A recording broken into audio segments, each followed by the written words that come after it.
Las fotos pueden capturar los mejores y peores momentos de la vida de las personas: bodas, cumpleaños, reuniones y también la muerte, desastres y accidentes fatales.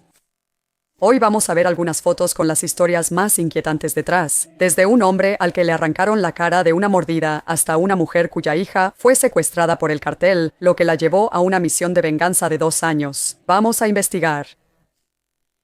Si te interesan los misterios de Internet y el contenido inquietante, suscríbete y activa notificaciones para más videos como este. Si quieres apoyar el canal, hazte miembro en Ko-fi o aquí para acceder a videos sin cortes y más beneficios, o deja una propina con el botón de gracias bajo este video. Gracias a quienes lo consideren.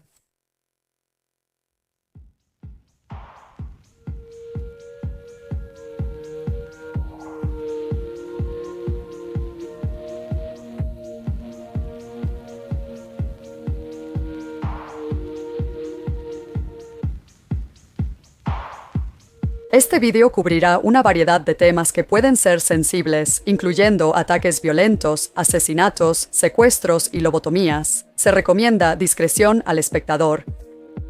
Haz clic en el enlace de la descripción para ver una versión más larga y sin anuncios de este video, que incluye una entrada extra no incluida aquí.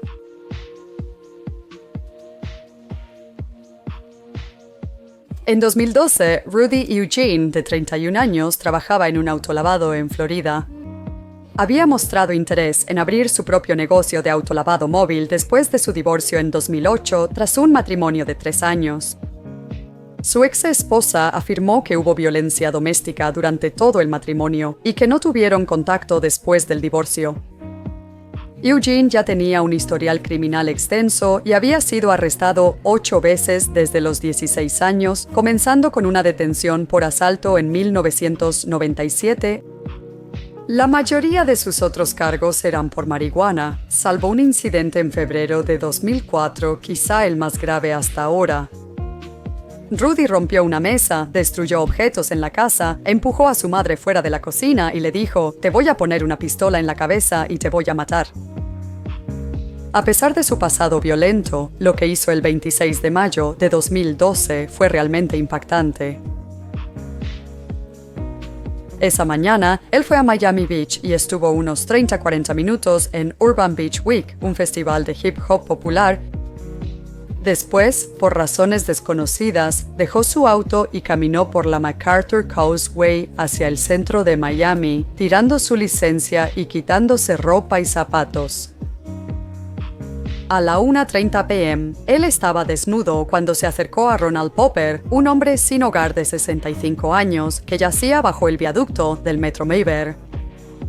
Rudy y Ronald se conocieron años antes cuando Rudy trabajaba con personas sin hogar y le dio comida a Ronald.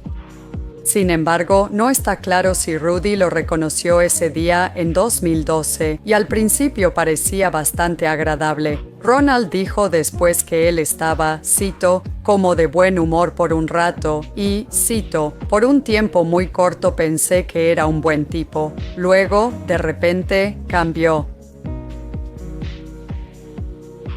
Rudy mencionó algo sobre no poder conseguir nada en la playa y luego acusó a Ronald de robarle su Biblia antes de golpearlo hasta dejarlo inconsciente y básicamente morderle la cara. Ronald describió el incidente después, cito, simplemente se volvió loco de repente. Aparentemente no tuvo un buen día en la playa y supongo que se desquitó conmigo o algo así, no lo sé. Se volvió bastante agresivo después de 1 minuto o 2 y empezó a destrozarme. Simplemente empezó a gritar y también estuvo hablando de una manera extraña por un rato, que yo iba a morir y que él iba a morir. Debe haber estado drogado con algo. Me aplastó la cara en la banqueta. Ahora mi rostro está torcido y golpeado. Me arrancaron los ojos. Me estaba estrangulando con llaves de lucha libre al mismo tiempo que me sacaba los ojos. Un ciclista presenció el ataque, llamó a la policía y un oficial llegó minutos después. Pero para entonces, el ataque ya llevaba 18 minutos. La oficial le dijo a Rudy que dejara de atacar a Ronald, pero Rudy solo le gruñó y luego siguió mordiendo a Ronald. La oficial no tuvo más opción que disparar, pero tras hacerlo, el ataque continuó. La oficial le disparó 4 veces más, lo que lo detuvo y mató. Ronald fue hospitalizado en estado crítico y tenía entre 75% y 80% de su rostro sobre la barba desaparecido. Su ojo izquierdo había sido arrancado. Afortunadamente, sobrevivió, aunque después de meses de cirugías de reconstrucción facial quedó permanentemente desfigurado y ciego de ambos ojos. La foto en pantalla lo muestra tras recuperarse de las cirugías. Nadie sabe por qué Rudy se volvió loco ese día y casi mata a Ronald. Hubo algunas especulaciones iniciales de que él había estado drogado con sales de baño, que son un grupo de drogas recreativas sintéticas diseñadas para imitar efectos similares a los producidos por la cocaína, el cristal y el éxtasis. El informe de la autopsia encontró varias pastillas no identificadas y sin digerir. Sin embargo, el informe toxicológico solo dio positivo por la presencia de cannabis. Al registrar el auto abandonado, la policía halló la Biblia que él dijo que Ronald le robó. Durante el incidente, Ronald llevaba más de 40 años alejado de su familia, quienes, incluida su hija, pensaban que él había muerto y probablemente se había suicidado. Los detalles de su vida tras la preparatoria en los 60 son escasos, aunque hay registros de varios arrestos por delitos menores y hospitalizaciones, incluyendo una en 1976, cuando fue baleado por un desconocido. Un artículo de www.pbf.com en 2014, 2 años después del ataque del caníbal de la calzada, decía que Ronald estaba en una instalación médica de largo plazo desde entonces y podía quedarse ahí indefinidamente. La comunidad local recaudó $100,000 para él, y en ese momento él había aprendido a vestirse y alimentarse solo, a bañarse y afeitarse, y pasaba la mayor parte de su tiempo tocando la guitarra y escuchando la radio, rechazando cualquier visita aparte de los médicos y enfermeras. Me alegra saber que Ronald tuvo la mejor recuperación posible después de sus horribles heridas, pero esta historia es realmente aterradora. Como él dijo, cuando Rudy se le acercó por primera vez, estaba siendo amigable y de repente se volteó y comenzó a atacarlo. Es increíble que esto pueda pasarle a cualquiera en cualquier momento, sin aviso.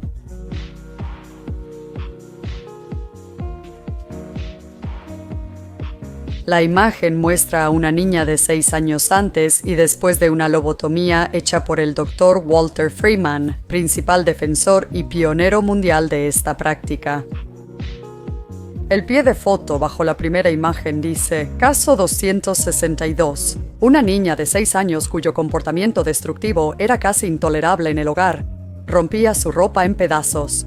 2 lobotomías, el 24 de agosto de 1944 y el 26 de abril de 1945, le dieron un nuevo comienzo en la vida. El siguiente pie de foto dice: 8 meses después de la lobotomía estándar, volvió a su hábito de romper juguetes. La lobotomía es una cirugía ahora desacreditada que se utilizaba para el tratamiento de trastornos psiquiátricos o neurológicos como la depresión, la esquizofrenia y la epilepsia. La creó en 1935 el neurólogo portugués Igás Moniz, quien perforaba el cráneo del paciente e introducía un instrumento para cortar las conexiones entre los lóbulos frontales y el resto del cerebro. Afirmó que sus primeros 20 pacientes mejoraron notablemente y el procedimiento se popularizó a inicios de los años 1940. Se consideraba revolucionario porque en ese momento realmente no existían tratamientos efectivos para las personas que sufrían de enfermedades mentales graves. Los pacientes solían enfrentar hospitalización de por vida, sin esperanza de cura ni de una vida normal. Los tratamientos de esa época incluían terapia electroconvulsiva y de choque con insulina, pero su éxito era limitado. Aunque hubo supuestas historias de éxito, la lobotomía siempre fue controvertida, incluso al inicio. Algunos pacientes mejoraron síntomas, pero otros sufrieron cambios graves de personalidad, deterioro cognitivo, daño cerebral, convulsiones o incluso muerte. Después de la cirugía, muchos pacientes eran incontinentes y sus personalidades y funciones cognitivas cambiaron drásticamente. La espontaneidad, la capacidad de respuesta, autoconciencia y autocontrol solían reducirse mucho. En 1936, Walter Freeman trabajaba en un hospital en Washington, Distrito de Columbia, donde afirmó haber presenciado, cito, el desperdicio de mano de obra masculina y femenina.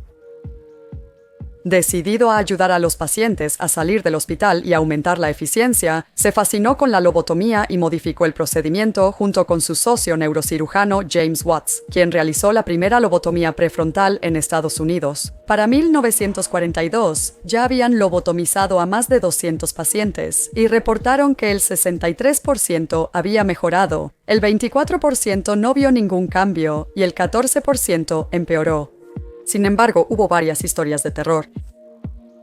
En 1941 lobotomizaron a Rosemary Kennedy, hermana de John F. Kennedy, y los resultados fueron desastrosos. De niña, al parecer mostró signos de retraso en el desarrollo, y para cuando tenía 22 años, se decía que se estaba volviendo cada vez más irritable y difícil. Frecuentemente sufría convulsiones y tenía episodios violentos en los que atacaba a otras personas. Así que cuando tenía 23 años, su padre decidió hacerle una lobotomía sin decirle a su madre. James Waltz realizó la incisión e introdujo un instrumento en el cerebro, mientras Walter le pedía a Rosemary que cantara Dios bendiga América o contara hacia atrás. Dijeron que hicieron una estimación de hasta dónde cortar basándose en cómo respondía ella, y cuando empezó a volverse incoherente, se detuvieron. Sin embargo, fueron demasiado lejos, y Rosemary quedó incapaz de caminar o hablar, con una capacidad mental similar a la de una niña de 2 años. Estuvo años en un hospital psiquiátrico hasta 1949, cuando la trasladaron a la escuela San Coletta para niños excepcionales, donde vivió el resto de su vida. Su madre no la visitó durante 20 años y su padre nunca la visitó. Sus padres encubrieron lo que le pasó e incluso sus hermanos no tenían idea de dónde estaba. Su padre tuvo un derrame cerebral en 1961 que le quitó el habla y la movilidad. No le deseo eso a nadie, pero parece justicia poética tras lo que le hizo a Rosemary antes de abandonarla y fingir que no existía. Él falleció en 1969 cuando la familia empezó a reintegrarla gradualmente a la vida familiar. Ella falleció de causas naturales en enero de 2005 a los 86 años. Había logrado volver a caminar con dificultad, pero no recuperó el habla clara. Sobre la versión de la lobotomía de Walter, en 1945 escuchó de un médico italiano que accedía al cerebro por las cuencas de los ojos, lo que lo inspiró a experimentar una nueva forma de lobotomía. Al año siguiente, hizo la primera lobotomía transorbital a una ama de casa de 29 años. El procedimiento involucraba instrumentos de acero que parecían picahielos y que se introducían en el cerebro a martillazos a través de los huesos en la parte posterior de las cuencas de los ojos. Era una forma más rápida de hacer lobotomías. Sin anestesia, solo se dejaba inconscientes a los pacientes con una máquina portátil de electrochoques. Aunque al principio las lobotomías se consideraban el último recurso para pacientes con las condiciones más graves que no habían respondido a otros tratamientos, Walter empezó a promover su versión casi como una especie de cura mágica para todo, desde depresión severa y esquizofrenia hasta indigestión y dificultades menores de comportamiento. Mientras él mismo realizó lobotomías en 3.500 pacientes, el más joven de los cuales tenía solo 4 años, promovió la cirugía entre otros profesionales del área de la salud mental, incluyendo psiquiatras que no tenían formación quirúrgica. Se le cita diciendo: "Esta no es una operación que consuma mucho tiempo. Un equipo competente en un hospital psiquiátrico bien organizado puede realizar 4 de estas operaciones en 2 a 2 horas y media. Un neurocirujano capacitado puede realizar la leucotomía prefrontal bilateral en 6 minutos y rara vez toma más de 10. Walter fotografiaba a sus pacientes antes y después para mostrar que el procedimiento funcionó. Ahora pueden ver en pantalla su caso número 121, una mujer a la que describió como siempre peleando, la mujer más cruel antes de la operación. Luego, bajo la foto, 11 días después de la lobotomía, anotó que ella se ríe mucho. También comenzó a realizar la lobotomía como un procedimiento paliativo. El caso 490 fue una paciente en 1947 que sufría un dolor agonizante y dificultad respiratoria debido a cáncer de laringe. 5 días después de la cirugía, Walter vio que el cáncer avanzaba, pero la angustia de la paciente ya no estaba. Él falleció un mes después. A mediados de los 50, las lobotomías perdieron popularidad tras la llegada de medicamentos antipsicóticos. Walter siguió realizando el procedimiento, aunque su socio James Waltz empezó a desaprobar las lobotomías en 1950. En 1967, Walter operó a Helen Mortensen, quien ya había tenido 2 lobotomías hechas por él. Ella falleció por una hemorragia cerebral poco después, lo que provocó que a Walter le prohibieran operar. Murió de cáncer 5 años después, a los 76 años. Mientras que Walter había afirmado inicialmente tener una tasa de éxito del 85%, se descubrió que había una tasa de mortalidad del 15%, lo que significa que presumiblemente consideraba como éxito a cada paciente que no mataba. Cuando los doctores investigaron los resultados a largo plazo de sus pacientes, solo se podía decir que 1/3 experimentó alguna mejoría, mientras que otro tercio estaba significativamente peor.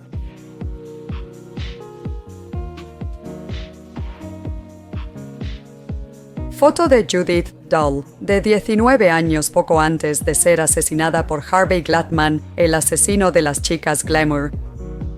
Atraía a Judith y otras víctimas fingiendo ser fotógrafo profesional y ofreciéndoles trabajo.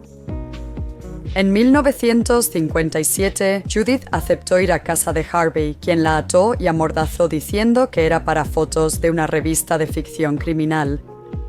Ella no sabía que sería una verdadera víctima. Harvey nació en 1927 y comenzó a mostrar tendencias antisociales y sadomasoquistas desde muy joven. Tras desarrollar hábitos preocupantes, su madre lo llevó al doctor, quien pensó que desaparecerían con el tiempo, pero no fue así. En su adolescencia, irrumpía en departamentos de mujeres para robar pertenencias, lencería e incluso, una vez, una pistola.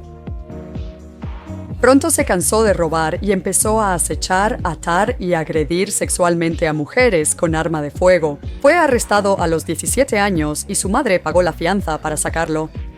Mientras esperaba el juicio, secuestró y agredió sexualmente a otra mujer. Fue condenado por secuestro y agresión sexual a 1 a 5 años de prisión, pero solo cumplió 8 meses. Tras su encarcelamiento, pronto volvió a delinquir, amenazó a una pareja joven con una pistola de juguete, los ató y agredió sexualmente a la mujer. El hombre logró liberarse y se lanzó contra Harvey, quien le cortó los hombros con una navaja antes de huir del lugar. Unos días después, asaltó a una joven enfermera tras amenazarla con la pistola de juguete y estuvo a punto de agredirla sexualmente también, hasta que ella gritó y lo asustó. Al día siguiente asaltó a 2 mujeres más y luego lo capturó la policía. Esta vez fue sentenciado de 5 a 10 años, pero salió en libertad condicional tras 3, pese a ser diagnosticado con personalidad psicopática tipo esquizofrénico. Volvió a vivir con su madre y durante 5 años tuvo empleos ocasionales, cumpliendo con su oficial de libertad condicional y sin meterse en problemas. Sin embargo, al terminar su supervisión, se mudó a Los Ángeles para retomar sus crímenes, llevándolos a otro nivel. Usando el seudónimo Johnny Glenn, Harvey se acercó a Judith Dull y le ofreció $20 la hora por posar para él. La ató, amordazó y le pidió que fingiera estar asustada, como si fuera a ser agredida. Tomó algunas fotos y de repente su actitud cambió.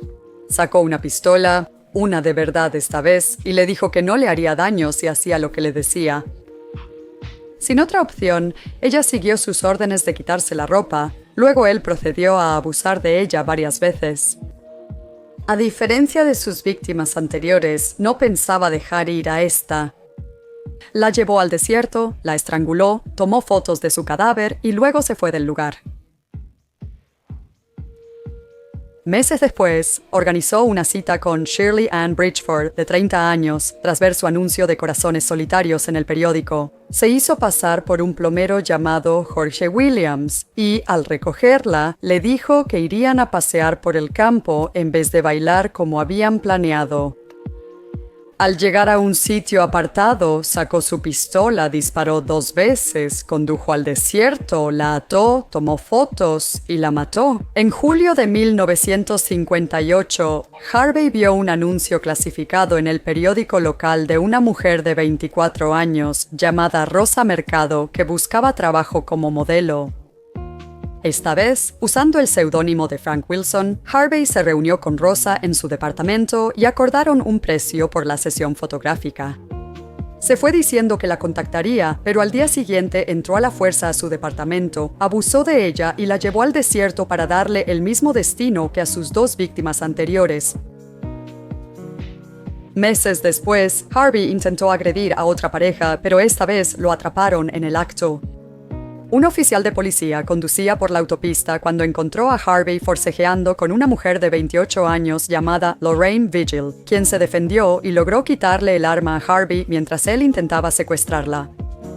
Harvey fue arrestado y confesó todo. Al registrar su casa, la policía halló una caja de herramientas con todas las fotos que tomó de sus víctimas. Fue hallado culpable de 2 asesinatos en primer grado y condenado a muerte el 18 de septiembre de 1959. Aparentemente aceptó su destino y algunas de sus últimas palabras fueron: "Es mejor así".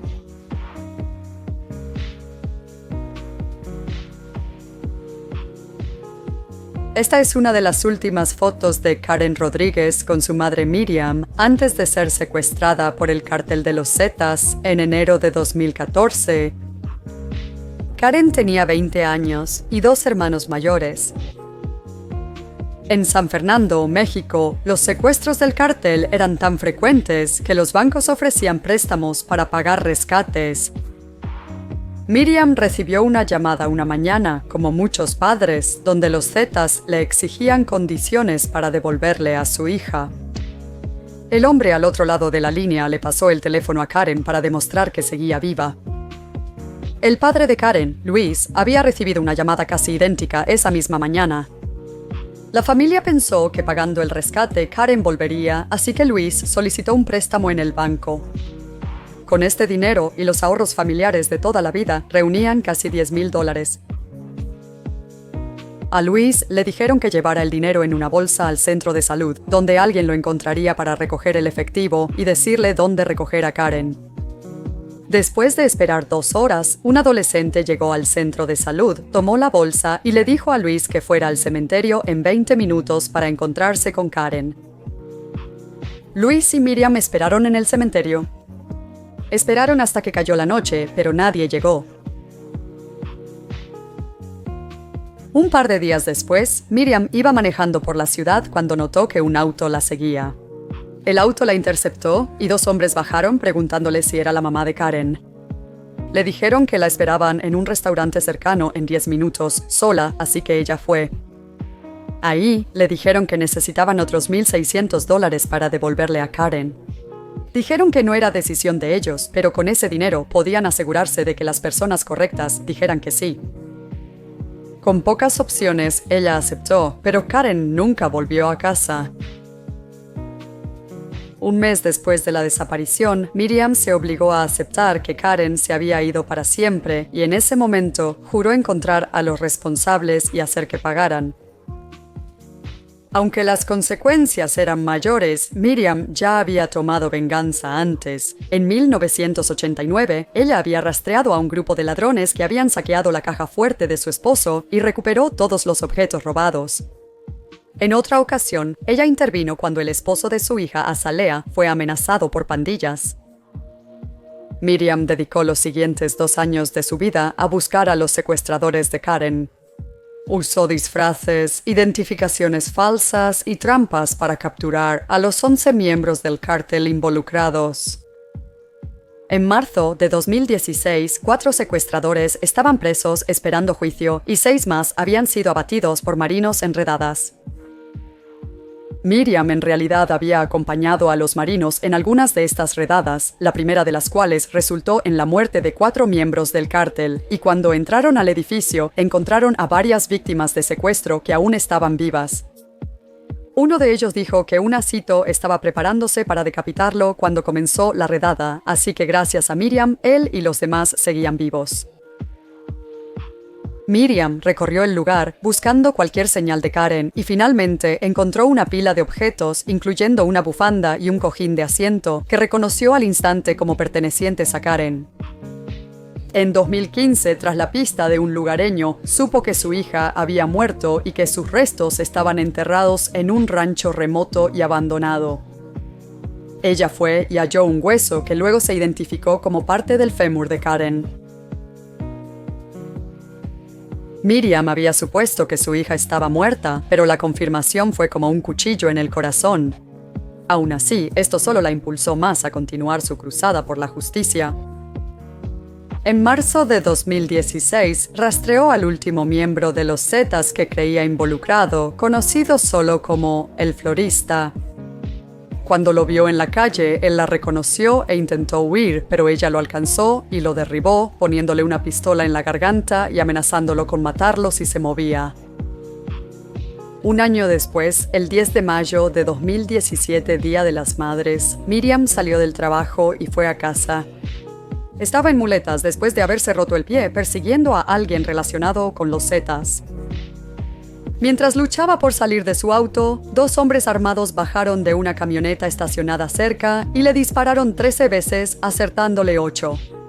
Su hijo, Luis Héctor, escuchó los disparos y salió corriendo, pero Miriam ya estaba inconsciente, con la mano dentro de su bolso donde guardaba su pistola.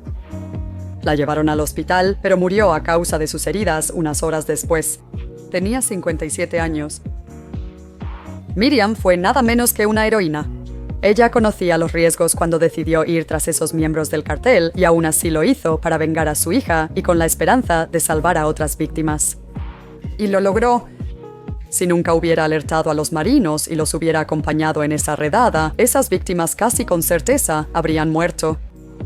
Sin mencionar la cantidad de personas que probablemente salvó en el futuro al capturar ella misma a varios miembros del cártel. La muerte de Miriam fue absolutamente trágica, al igual que la de su hija, pero espero que al menos se haya ido satisfecha.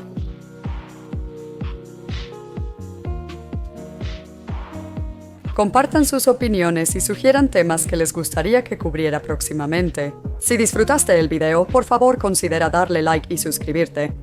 Muchísimas gracias a mis miembros de Ko-fi y a los miembros del canal cuyos nombres están apareciendo en pantalla ahora. Agradezco mucho su apoyo. Gracias por ver el video y nos vemos la próxima vez en un nuevo video.